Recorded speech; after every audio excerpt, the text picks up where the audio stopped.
માલણ ગામની ધરતીને ખોળે વેળુ સમાજને આગળ આજનો જે ભજન સત્સંગનો કાર્યક્રમ છે એમાં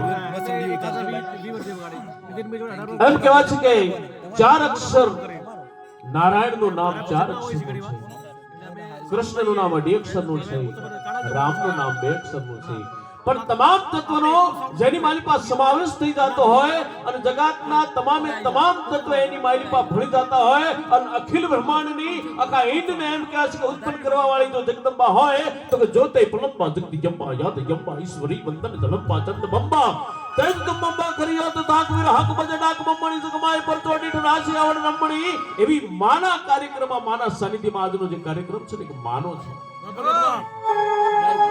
જગદંબાનો છે. એમાં એમ કહેવાય છે કે કીડીને જન્મ દેવા વાળી હોય તો એ માં, કુંદનને જન્મ દેવા વાળી હોય તો એ માં, મૂર્ખને જન્મ દેવા વાળી હોય તો એ માં, બ્રહ્માને જન્મ દેવા વાળી હોય તો એ માં. જનેતાથી મોટું બાપ જગતના ચોકમાં કોઈ નથી.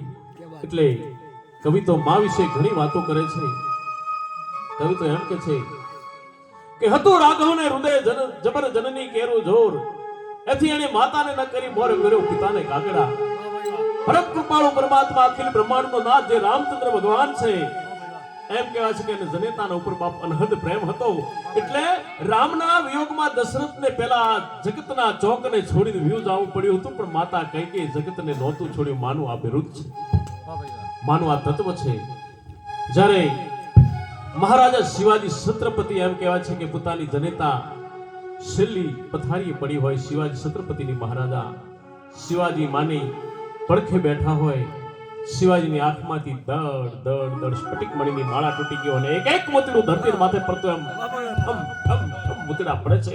અને શિવાજી ઈ માને કહે છે કે હે માં, મને આ જગતના ચોકમાં બધારો મહારાજા કહેવા વાળા હજારો મળશે, સોને કી સડી રૂપે કી મસાલ જરિયન કા જામા. અને શિવાજી મહારાજ કો ઘડી ખવા એવા ખમકારા દેવા વાળા બાપ જગતના ચોકમાં મને ઘણા મળશે, સલામો કરવા વાળા મળશે, પણ હે માં બેટા શિવલા કહેવા વાળી જો મળે તો એ માં મળશે, બીજું કોઈ નહીં મળે. શિવલા કહેવા વાળી મને માં સિવાય બીજો કોઈ નહીં મળે. અને એથી આગળ જો માની વાત કરીએ તો એમ કહેવાય છે કે ચાણક્યનો આ દેશની ધરતીને માથે જન્મ થઈ જાય, જે મહાન સંત થઈ ગયા. અને ચાણક્યના જન્મની જન્મ કુંડળી જોવા માટે જ્યોતિષ બ્રાહ્મણને બોલાવવામાં આવે છે. જ્યોતિષ બ્રાહ્મણ જન્મ કુંડળી જોઈને એમ કહે છે કે હે માં, તારા દીકરાના મુખમાં 32 દાંતમાં બાપ એક એવો દાંત છે કે એ દાંતના લીધે તને ભૂલી જશે, તને યાદ નહીં કરે. 5 વર્ષનો ચાણક્ય નામનો બાળક છે અને એમ કહે છે કે 5 વર્ષની ઉંમરના બાળકને એમ કહે છે કે વડીલ થઈ મોટો થઈને માં તને ભૂલી જશે. ચાણક્યે દાંતને તોડી નાખ્યા હતા. બાપ કે મારી માને ભૂલું એના પહેલા દાંતને જડવામાંથી ઉખેડી ફેંકી દઉં. આ દાંત મારા મુખમાં ન હોવા જોઈએ. આ દાંતના લીધે કદાચ હું મારી માને ભૂલી જાઉં, માથી મોટું જગતમાં કોઈ તત્વ ન હોય. એટલે એ માના સાનિધ્યમાં એમ કહેવાય છે કે આ દેશની ધરતી વિજ્ઞાનની ધરતી છે. આ દેશનો યુગ વિજ્ઞાનનો યુગ છે. ઝેરીમાં ઝેરી સર્પ કરડ્યો હોય તો એના ઝેર ઉતારવાના ઇન્જેક્શન વિજ્ઞાન પાસે છે. વ્યક્તિના શરીરમાં એ ગ્રુપનું, બી ગ્રુપનું, સી ગ્રુપનું અને ઓ ગ્રુપનું લોહીની ચકાસણી કરવી હોય તો એ વિજ્ઞાન કરી શકે છે. પણ આ શરીરની અંદર બાપ કેટલા ટકા ભક્તિ છે ને કેટલા ટકા ખાનદાની છે એની પારખ વિજ્ઞાનના બાપની તાકાત નથી કે કરી શકે.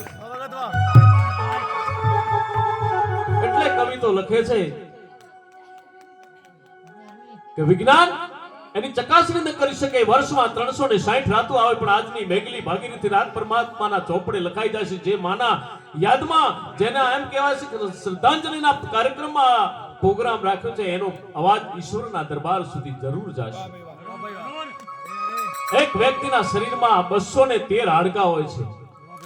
213 હાડકામાંથી જ્યારે આત્મા નીકળી જાય છે ત્યારે એમ કહેવાય છે કે જગતની માયલીપા મહાપુરુષો તો લખી લખીને બાપ થાકી ગયા છે. હું તો એક પામર માનવી છું. એટલે મહાપુરુષો તો એમ કહે છે કે જનનીથી એક ડગલું માનસ શક્તિ વચ્ચે એક ડગલાનો બાપ કવિ તફાવત બતાવે છે.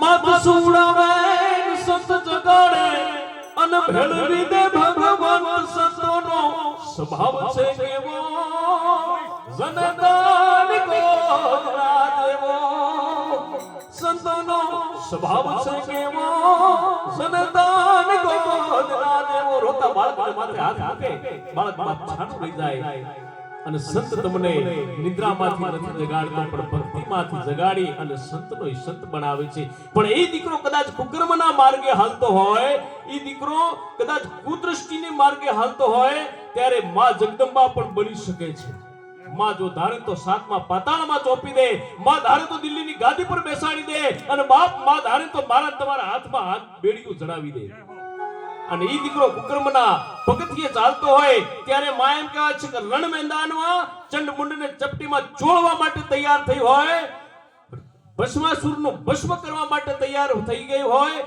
રક્ત બીજનું એમ કહેવાય કે શોષણ કરવા માટે તૈયાર થઈ હોય અને ઈ માં કરડાટ કરતા દાંતને વધારી અને રણક્ષેત્રમાં ડગલા માંડે ત્યારે કવિ લખે છે કે ગય દિગ્ધ ડર ગજાય નચત હર હર હર ગૌ નચત ગજાય નચત હલ ગજાય તલ તલાતલ ગર ગર ગર ગોપાલ ભાઈ મુડી તલ ગજાય હોઈ અંતલ તદિક તલ કલ તરા ગૌ કસાય ફટ મન બહુ ધરતમ તીસુ બહુ બહુ સુરસર બહુ કર કર કડક કર કડક પર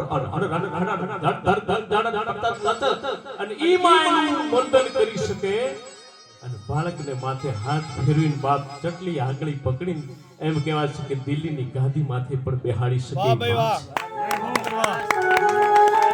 આવી માના જગતના ચોકમાં ઇતિહાસ રહી ગયા છે માઈ કાંગલાના બાપ ઇતિહાસ ન રહે અમૃતભાઈ મારા પ્રિયમાં પ્રિય મિત્ર છે અમે ભેગો અભ્યાસ કર્યો છે એટલે હમણાં એક ભજનમાં કીધું હતું કે નથી મફતમાં મળતા સંતોને સંતપણા નથી મફતમાં મળતા એમાં બાપ સૌરાષ્ટ્રની ધરતીનો કદાચ એક વાણી એમ કહેવાય છે કે વેધો કુણ નિજ વાણીએ અને સતાએ મુખડું હશે સડાળ શાનું નામ સાંભળે રૂવાટા ઉભા થશે સ્વદેશની ધરતીની ખમીર છે સ્વદેશની ધરતીની ખાનદાની છે 8 દિવસના લાંઘણ લાગે અતિથને જમાણી જમવાના વ્રત હોય માથે મેઘલો મંડાણો હોય કે મને વાતો લાગે ગોપી ગાવા મેઘ વાળા ધરા માથે સજગાયા સગલના